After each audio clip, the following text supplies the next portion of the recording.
Why does it feel so hard even though I'm running at such a slow pace? Haven't you ever had this thought? Actually, if you look at people who are good at running, they all tend to have a similar posture in common. It looks like they're running comfortably without putting in much effort. On the other hand, when it comes to the many people we commonly see, those who aren't particularly good at running, it's rare to see them running at a fast pace or comfortably. Would you like to try running fast?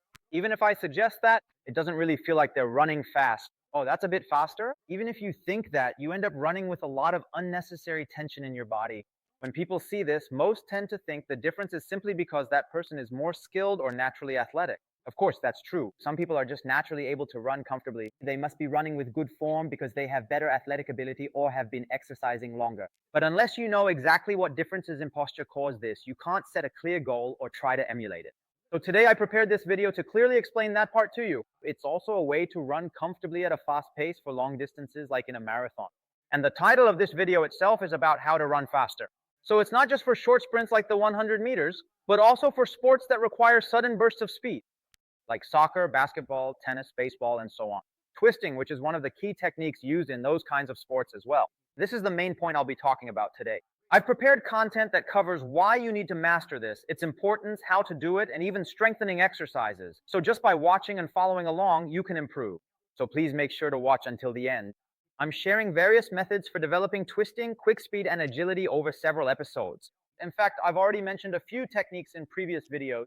I talked about the key point of pushing off the ground forcefully. And I also discussed lifting your legs high like this, and even how to quickly drive your raised leg down to the ground to increase the rotational speed of your foot, that is, to raise your pitch, and exactly which parts need to move and how. Which points should be strengthened with which supplementary exercises. That's what I've explained so far. The same goes for the twisting technique I'm going to talk about this time. You need to know exactly which part to move and how. That's what I'm going to explain to you. As you might guess from the word twisting, when you run, your pelvis and shoulders need to move naturally. You twist your body. To explain this in more detail, first, there's rotation on the transverse plane, and second, there's lateral bending on the frontal plane. These are the two main aspects. The terminology is a bit difficult, isn't it? But there's no need to think of it as complicated. If you look at it with some examples, you'll be able to understand it clearly. First, let's take a look at rotation. Do you see the difference between running in the first posture like this and running in the second posture like this? If you look at the two postures together, the difference becomes much clearer. You can clearly see the pelvis tilting backward while the shoulders move forward, with the pelvis and torso twisting in opposite directions. Of course, I exaggerated a bit here to show you more clearly, but you can see the same thing when you look at actual athletes. On the other hand, if you're just jogging for fun or running a marathon as a hobby, if you look at the posture of those people, from the side, it almost looks like only their arms and legs are moving.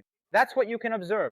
This twisting refers to the rotational element on the transverse plane. As for the second aspect of twisting, which is lateral bending on the frontal plane, actually this isn't a movement that appears much during slow jogging or marathon running. It's a movement you especially need to pay attention to and develop when you have to accelerate very quickly, like in a short distance sprint such as the 100 meters, or in sports situations that require sudden bursts of speed. Shall we take a look at the posture for this as well? Can you see the difference here and here? When you step on the ground with your left foot, your body tilts to the left. When you step with your right foot, your body tilts to the right. This is what it looks like when your body leans to the side. This is called lateral flexion. When these two types of trunk movements, moving in two directions, are combined, the whole body ends up twisting.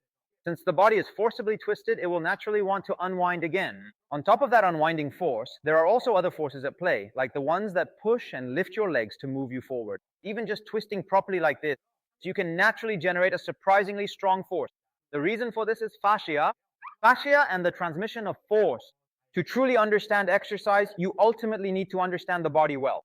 Twisting is very closely related to fascia. You've probably seen something like The Wonders of the Human Body or a human body model at least once. Even if not, you've probably eaten pork or beef, right? You can tell by looking at the state of the meat before putting it on the grill. There's the red muscle tissue. The white part in the meat we eat, this is mostly fat. There are also parts that are really tough and hard to chew, right? That's what's called fascia. With meat, we usually remove most of it to make it easier to eat. But this tough part also exists throughout our own bodies. It wraps tightly around the entire body. As I mentioned earlier, it has a tough texture. You can't really chew through it easily. But, well, it's not like we're going to eat it, so that's not really the point. The important thing is that as it wraps around the muscles, it's a very elastic part. And among all these, today we're going to talk specifically about the lower back area. This area is called the thoracolumbar fascia. It's the part that connects the torso, lower back, and even the pelvis.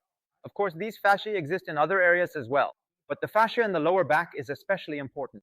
As I mentioned earlier, while the pelvis moves forward and the torso moves backward, so the pelvis and torso stretch apart and then come closer together, this process of lengthening and shortening happens repeatedly. It's not just the muscles that stretch and contract, but the fascia also lengthens and then shortens again. We often talk about cadence or pitch being 180, right? That means you move 3 times per second. And at even faster speeds, it gets even quicker. As your torso lengthens and shortens at such a rapid pace, the fascia works elastically to generate force. This is an extremely important point for improving efficiency. Shall I give you an easy example? I'm not sure if you've ever tried arm exercises like this at the gym. At the very least, you've probably seen it before. When you see people working their muscles and saying, "Oh, this feels good," they do the exercise slowly without using any momentum. On the other hand, there are also times when people use their whole body to forcefully lift the weight.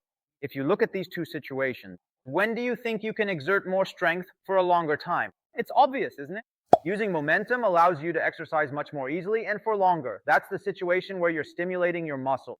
Of course, it's not good if you look at it from that perspective. But when it comes to wanting to run well, it's a different story.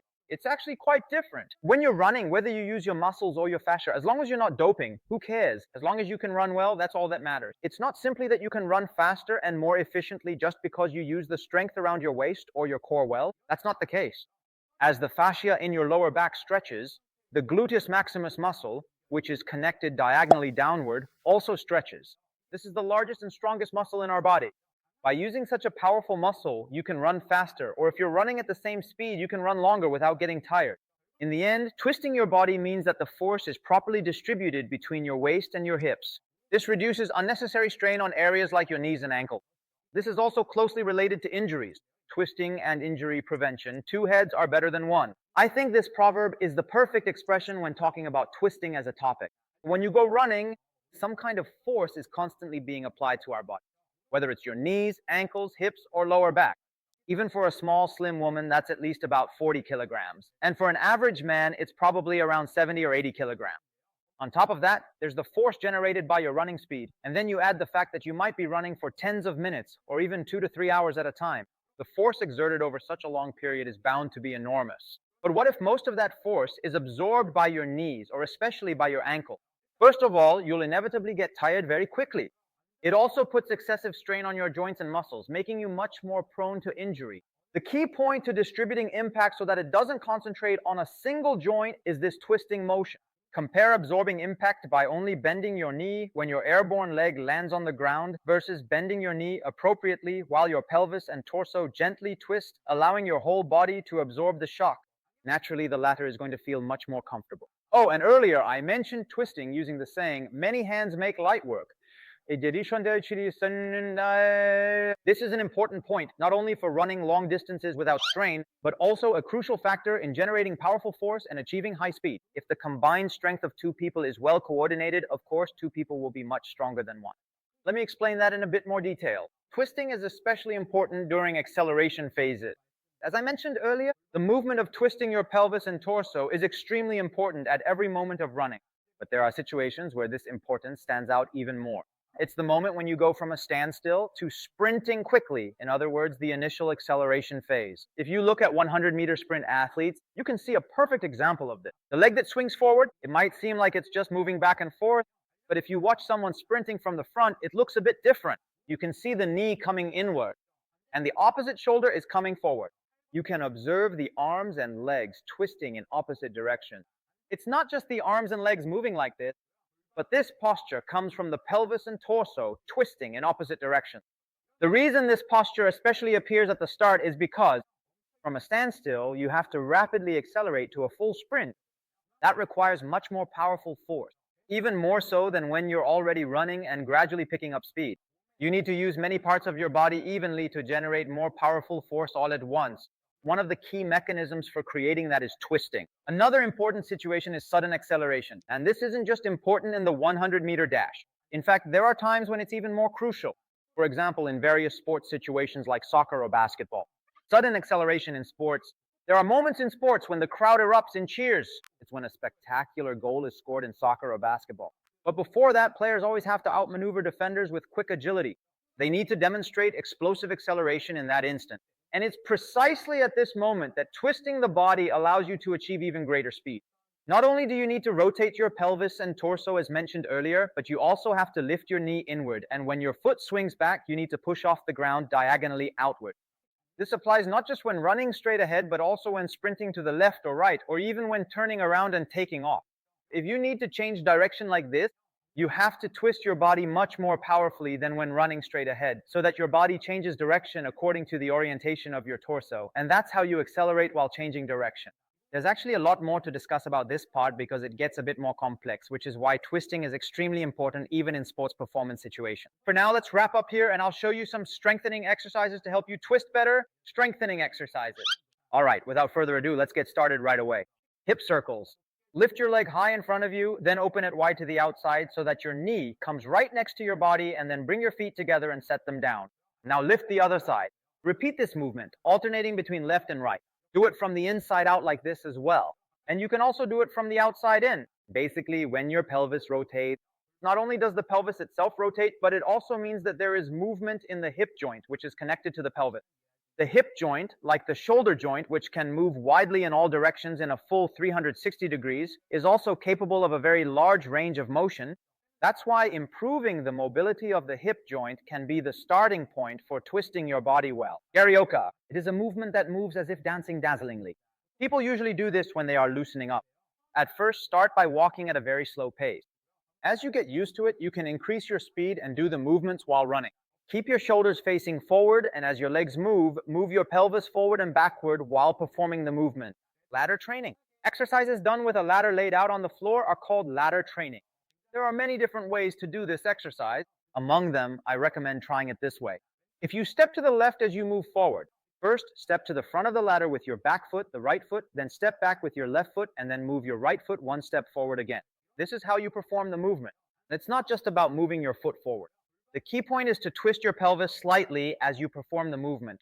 Earlier, in the Carioca movement, we also twisted our body like this. If you do the ladder exercise in this way, your shoulders, or rather your torso, remain relatively fixed while your pelvis moves forward, so you end up using the muscles that twist your torso.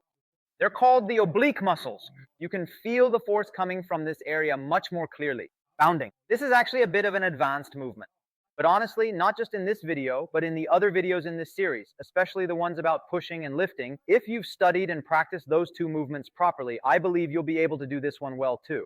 It's a movement where you run with wide strides, as if you're doing a long jump. At first glance, you might just think it's about spreading your legs wide. But if you simply move your legs forward and backward, you won't really capture the true essence of this movement. As you can see in this image, if you twist your pelvis, your stride will naturally become longer. This stride isn't just about pushing your legs out well. You also need to lift your legs high forward and twist your pelvis properly. And then your upper body or torso can't just stay still either. Naturally, your torso will have to twist significantly in the opposite direction of your pelvis. After doing this stride lengthening, strengthening exercise once, you'll be able to run with a wide stride, twisting your pelvis and torso well, even at fairly high speed. And actually, the method I recommend even more than any strengthening exercise is this.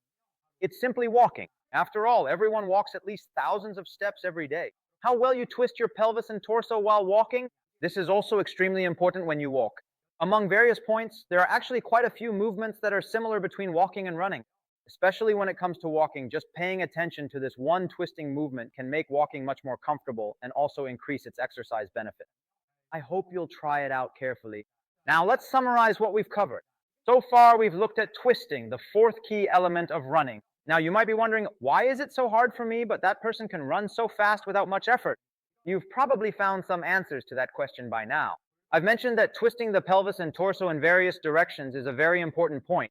This is a point I especially emphasize to people who jog or run marathons.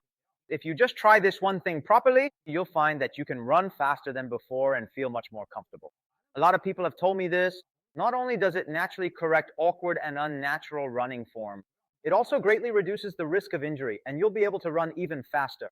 I know it sounds like I'm exaggerating, saying everything gets better, but it's just the truth, so what can I do? Anyway, if you try it, you might wonder, why is this guy making such a fuss? But you'll start to understand why. Of course, just because you master this one thing doesn't mean you've perfected your running technique. It's not quite that simple. When it comes to running, not just your arms and legs, but your whole body needs to move properly and adapt to the situation. That's why I've already shared the key points you should check and strengthen. I recommend you start by watching this video, which serves as the beginning of the comprehensive guide to running faster. From now on, I'll focus more on discussing the methods to truly become faster. I'll show you how to unleash explosive speed in those crucial moments, like when you're trying to outrun a defender in soccer, quickly change direction in basketball, or chase down a ball that's flown far in tennis. Even just applying the twisting technique you learned today will definitely make your running faster. And if you master the instant acceleration technique that we'll learn in the next video, your speed can reach a whole new level. Some of you might be thinking, I don't play those kinds of sports, just jogging is enough for me. Even for those people, following along with at least the supplementary exercises will be helpful. I hope you'll look forward to the next video as well. If you found this video helpful, please subscribe so you don't miss the next one. I'll make sure to repay you with even better videos. Thank you for watching until the end.